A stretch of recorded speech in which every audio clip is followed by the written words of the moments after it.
네, 제가 최근에 재밌는 용어를 하나 들었습니다. 바로 신체화 증상이라고 하는 건데요. 자, 여러분들 이름을 들으면 그게 뭐지? 라고 생각하실 수 있겠지만 제가 예를 들어서 설명드리면 금방 아실 수 있을 겁니다. 자, 예를 들자면 이런 겁니다. 출근하기 전에 갑자기 배가 아프다. 출근하기 전에 갑자기 머리가 아파서 두통이 오기 시작한다. 아니면 스트레스를 많이 주는 직장 상사와 뭐 회의가 있다든지 미팅을 앞두고 있다. 그랬을 때 갑자기 온몸이 아프거나 막 어깨가 굳는다든지 이런 것들. 아니면 대표적으로 면접을 앞두고 배가 막 아픈 것들. 이런 것들이 대표적인 예입니다. 자, 물론 정말로 몸이 안 좋아서 그럴 수도 있지만요. 평소에는 정말 멀쩡하다가 특정 상황이 되었을 때 뭐 두통이라든지 속쓰림이라든지 뭐 소화불량이라든지 아니면 이렇게 뭔가 구토할 것 같은 느낌, 오바이트 할 것 같은 느낌, 뭐 속이 미승미승거리는 메스꺼움이 느껴진다든지, 아니면 그 목이 있잖아요. 뭐 우리가 울었을 때 목이 막 붓는 듯한 그런 느낌이 드는 거 있잖아요. 그런 것처럼 목이 부어서 침 삼키기가 좀 힘든다든지, 뭐 어지럼증이라든지 뭐 여러 가지 이런 뭔가 신체 증상, 신체에 뭔가 이상 증상이 생기는 것들, 이런 것들이 있다면 아마 신체화 증상일 가능성이 높습니다. 어떤 상황을 앞두고 우리 몸이 거기에 대한 반응을 보이는 거죠. 자, 이게 좀 쉽게 설명을 드리자면 마음의 병이 있는 거예요. 이게 병이라고 표현하면 조금 너무 크게 보실 수 있는데, 어쨌든 마음의 병이 있고 이 병이 우리 몸에 영향을 미치는 겁니다. 자, 그런데 좀 중요한 거는 또 이게 대부분의 사람은 신체화 증상이 있어요. 정말 강한 분이 아니신 경우는 대부분 뭔가 새로운 상황을 맞닥뜨렸다든지 중요한 순간을 앞두고는 심장이 두근거리고 식은땀도 나기도 하고 약간 뭐 몸도 뻐근해지고 배도 아랫배가 살살 아프면서 화장실 가고 싶고 이런 생각이 누구나 드는데요. 이게 특정한 상황, 그 상황에 이런 신체화 증상이 발현되는 것이 계속해서 오랫동안 반복되고 또 반복되면 이게 신체화 증상이 아니라 신체화 장애로 발전을 한다고요. 어떻게 보면 약간 영구적인 그런 병이 되는 거죠. 그러니까 이 신체 장애가 아예 그냥 질병이 돼버린 겁니다.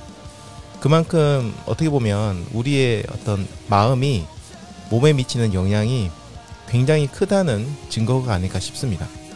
자, 그러면 이제 이런 신체화 증상은 왜 생기는 건지 좀 궁금하죠. 이거가 왜 생기냐면, 지금 내가 뭔가 정신적으로 굉장히 힘든데도 불구하고 이 힘들다는 거를 제대로 자각하지 못하거나 인지하지 못하거나 아니면 해소하지 못하고 할 때, 그리고 그런 것들을 막 억압할 때 우리 몸이 개선, 이거는 이러면 안 된다라고 호소하는 거라고 생각하시면 돼요. 신호를 보내주는 겁니다. 굉장히 지금 위험하다, 이런 신호를 보내주는 거라고 생각하시면 돼요. 아무튼 이런 이유로 인해서 이런 신체화 증상이 생긴다고 해요. 그러니까 이런 신체화 증상이 생긴다면 내가 몸에 딱히 문제가 있는 것도 아닌데 특정 상황을 앞두고 몸에 이상이 생긴다고 한다면 그 정신적인 문제, 왜 그런지에 대한 정신적인 문제를 차단해서 해결을 해야 되는데요.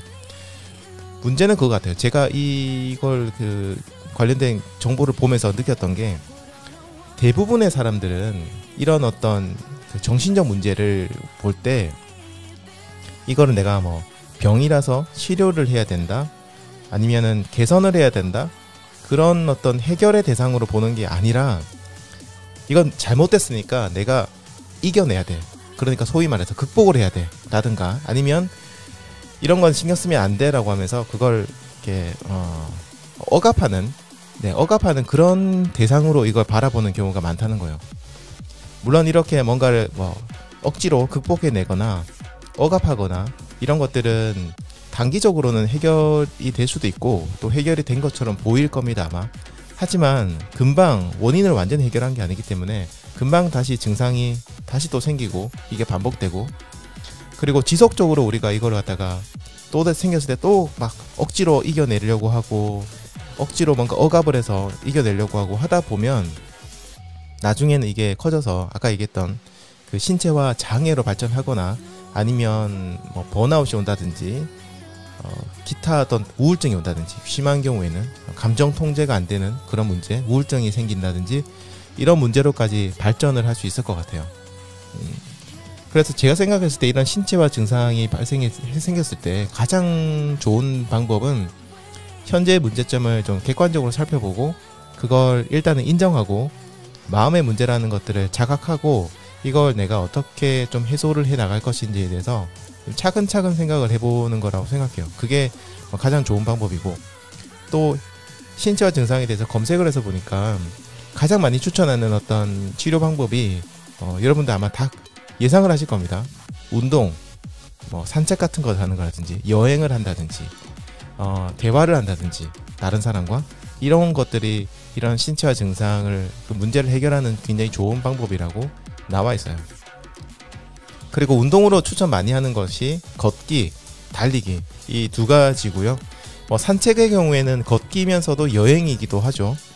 여행 같은 경우에 또 우리의 어떤 주비를 환기시켜주고 리프레시 시켜주고 그런 것도 굉장히 좋고요. 대화를 하는 것도 도움이 된다고 하는데 이 대화 자체로도 우리가 말을 하다 보면 스트레스가 굉장히 많이 해소가 되기도 하고요. 또 말을 하면서 상대방이 나에게 해결 방법을 제시해 주기도 하고, 신기한 게 말하다 보면 자기 자신의 스스로 해결 방법을 찾아내는 경우가 굉장히 많아요. 그런 것들도 도움이 많이 되는 것 같습니다. 그리고 이 대화를 볼 때 제가 찾아본 자료에는 주변의 친구들이나 지인들, 사랑하는 사람들 이런 사람들과 대화를 하면 좋다라고 나와 있었는데, 또 제가 한 가지 추가하고 싶은 거는 자기 자신과의 대화, 진솔한 대화 이런 것들도 저는 굉장히 도움이 된다고 생각해요. 네, 저는 러너니까 이런 얘기 들으면 전부 다 달리기랑 연관지어서 생각을 할 수밖에 없는데요. 잘 생각해보면 방금 얘기 드렸던 이런 것들을 모두 만족시켜 주는 게 달리기가 아닐까 생각을 해요. 달리기는 일단 최고의 유산소 운동이죠. 그리고 천천히 달리면, 즐기듯이 달리면 산책하는 기분으로 달릴 수도 있고요. 새로운 장소에서 달리기를 하시거나 늘 새로운 달리던 곳이라고 하더라도 조금만 다른 길을 이렇게 달려보시면 여행하는 기분으로 달리기를 하실 수도 있고, 시간만 바꿔봐도요 정말 색다른 기분으로 달리기를 하실 수 있거든요. 그리고 달리기를 하면서 내면의 자신과 정말 많은 이야기를 할 수 있습니다. 저 같은 경우에 진짜 저하고 대화를 많이 나눠요. 그런 것도 있고, 지금 이제 들으시는 타임투런 러닝 라디오라든지 아니면 또 제가 중간중간 하는 타임투런이라든지 이런 방송을 들으시면서 달리면 또 저와 대화하는 기분, 다른 사람과 대화하는 기분으로 달릴 수 있고, 생각하지 못했던 주제에 대한 이야기 이런 것들을 서로 이야기를 나눌 수 있고, 채팅을 통해서 또 다른 분들하고도 이야기를 나눌 수 있죠. 그러니까 이런 대화에도 굉장히 도움이 되지 않을까 생각해요. 다만 이런 정신 건강을 위한 달리기 같은 경우에는 우리 내면에 좀 더 집중을 하면서 달려야 됩니다. 그러니까 너무 과도하게 어떤 높은 목표를 잡거나 경쟁, 어떤 극기라고 해야 되나요? 극복 이런 것들 스타일로 달리시면은 저는 효과를 보기는 힘들지 않을까 생각을 해요. 제가 예전부터 달리기 할 때 이왕이면 하는 김에 이런 단어를 좀 조심하라고 얘기 드렸잖아요.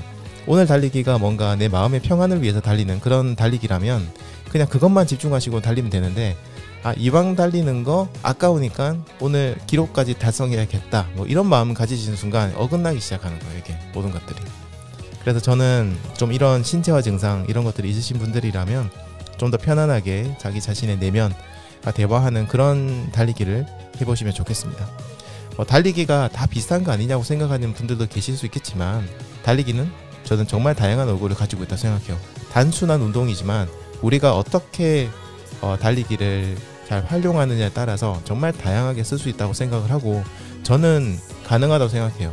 달리기를 정말 천의 얼굴로 즐길 수 있다고 생각을 하고, 그런 것들을 여러분들에게 좀 많이 제공을 해드리려고 하고 있습니다. 아무튼 그런 것들도 좀 고민을 많이 해보시면 좋겠어요. 그리고 한 가지 더 제가 이걸 보니까 신체화 증상 같은 경우에 여성분들이 남성분들보다 최소 5배, 최대 20배까지 이게 발현될 수 있는 그게 좀 많다고요. 높다고요. 확률이 굉장히 높은 편이죠, 여성분들은.